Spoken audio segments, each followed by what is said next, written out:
The president of South Korea has said his people and his government are prepared for any contingency on the Korean peninsula.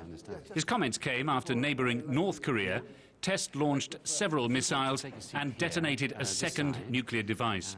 President Lee Myung-bak came to Europe for the G8 summit to celebrate 20 years of close ties with Poland and to put the finishing touches to a free trade agreement between South Korea and the EU. And in his first major European TV interview since becoming president, the man they call the Bulldozer also told Euronews why he's giving away his personal fortune, worth 16 million euros, to help the poor.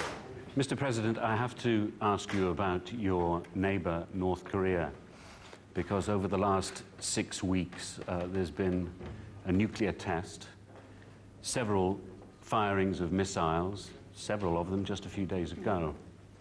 How dangerous is your neighbour? Globally, there are some very pressing security concerns. Terrorism is one, and if you look at individual countries, then North Korea is indeed a very serious issue.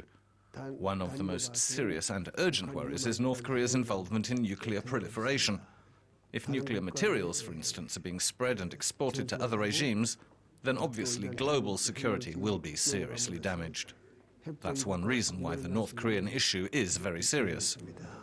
The missile firings and specifically the nuclear test, I think, sent shockwaves throughout the world that were felt here in Europe, thousands of kilometers away. I wonder how it felt sitting in Seoul, so close.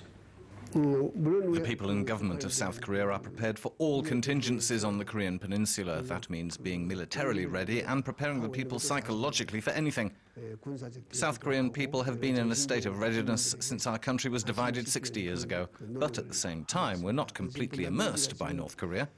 People live their daily lives normally, and our economy goes on as usual, which I find quite gratifying. How would you characterize your counterpart in Pyongyang, Kim Jong-il? Chairman Kim Jong-il is the leader of one of the most isolated countries in the world. As we know, the 21st century is nearer when almost all the nations around the world are opening up, and through international cooperation they are developing their economies and so on. But North Korea still remains probably the only country in the world to be so isolated, and this is something many people cannot easily understand. And to a certain degree, even more isolated now that the sunshine policy of the last 10 years has been wound back. Are you taking a more aggressive stance, purposefully, against North Korea? Previous South Korean administrations provided about 4.3 billion euros of assistance to North Korea over the last 10 years. The idea was to open up North Korea, but that didn't work. Now they have nuclear arms, or at least they're trying to make them. My administration is trying to encourage North Korea to come to the negotiating table. Of course, one of the means we will use is the recently adopted UN Security Council resolution. North Korea seems to be ignoring everybody at the moment and just doing what it wants to do. What's the next step? Firstly, I understand there are many complex domestic issues in North Korea which are driving its current behavior. Being mindful of all that, my government will continue to strengthen international cooperation, especially with countries like China and Russia, who've already come on board. They are very much in favor of trying to bring about a peaceful resolution to this issue.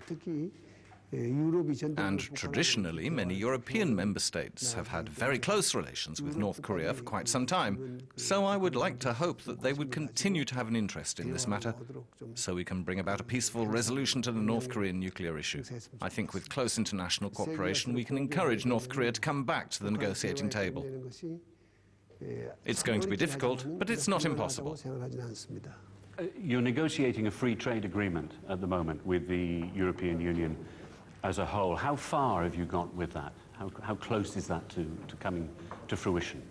We've been engaged in negotiations with the European Union on a free trade agreement for quite some time, and I think we're really in the final stages. Of course, I understand that internally the European Union has to sort out some of the positions of its individual member states. When that is done, we expect perhaps this summer, sometime in July or August, to be announcing the conclusion of our negotiations. Opponents to such a deal here in the European Union would fear a flood, an influx of cheap Korean cars, for instance. Sorry, inexpensive Korean cars. The car industry is only one aspect. There are also many other goods, products and services that will flow between Korea and the European Union. There are some aspects that will be beneficial, where there'll be advantages for one, where it's not so beneficial for the other. But as a whole, I believe it will bring tremendous benefits for both South Korea and the European Union. As for cars, I do not believe that Korean cars are the inexpensive Korean cars of the past. I believe Korean cars are probably equal or even more expensive than their European counterparts.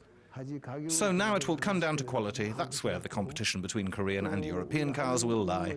But also an agreement will give European car makers much more access to the Korean market, where they already have a substantial share. If you look at it holistically, I think it'll be very beneficial for both South Korea and the EU. You mentioned G20, Mr. President, but of course this week it's G8. Is G8 obsolete now? What's the point of G8 now? There are many global challenges, and I think the G8 may not be suitable to address all of the global concerns that we have ahead successfully. This is why we have the G20, the G8 members plus the emerging and developing economies, so that they can work together through international cooperation to resolve some of the very pressing global concerns. So do I believe the G8 is obsolete? Absolutely not. I believe G8 has a substantial role and responsibility which is unique. But also at the same time, I think the G20 has many ways of contributing to solving these global issues. Mr. President, I'd like to ask you about a gesture which has been widely reported and really quite unusual for the leader of any country, and that is you're giving away all your money. Could you tell me a little bit about that? It's a little embarrassing that you mentioned that, but indeed, of all the incumbent presidents, I do stand out by giving away my personal fortune back to society. I grew up in extreme poverty. Throughout my life, I was helped by many people. Most of them were not very well off, similar to my situation at that time. And as you see, I became president because of the help of these very warm-hearted people. I consider it a pure joy I'm now able to help them. 일은 아니라고.